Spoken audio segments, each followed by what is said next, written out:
Kubaliana na mkuu wa idara ya utawala kwamba tutahakikisha tunawezesha watumishi wetu kujenga morali ya kazi, kwa sababu maelekezo mengi tunayashusha kwao, hasa watendaji wa vijiji, watendaji wa kata, ndio ambao watekelezaji wa majukumu mengi. Maelekezo yakitoka TAMISEMI, yakitoka mkoani, mwisho wa siku watekelezaji ni hao. Kwa hiyo kwa kuliona hilo, Mheshimiwa Mkuu wa Wilaya, mwaka huu tumewaitisha mafunzo kwa ajili ya kufanya refresher course kwenye maeneo mbalimbali ya kiutendaji. Hasa mifumo inakuja mipya, lakini watendaji wetu wakata vijiji wanakuwa hawana uelewa.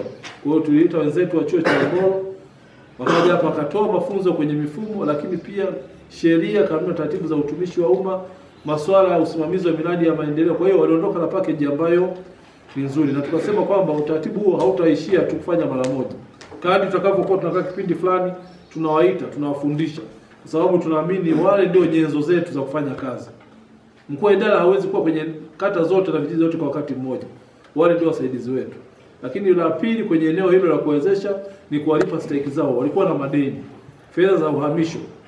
Unajua wakati mwingine unafanya uhamisho, lakini halmashauri haina fedha ya kulipa watumishi wetu, wanaenda wanafanya kazi, lakini bado kunakuwa na morali kushuka kwamba kwa nini tumehamishwa hatujalipwa. Kwa hiyo kwenye mwaka huu tumelipa takriban milioni 120.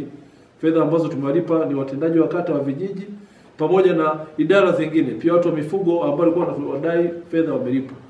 Vivyo hivyo elimu sekondari pia niliwaelekeza wamelipa, elimu msingi wamelipa, lakini stahiki zingine, likizo, masuala ya mazishi, yote tumelipa.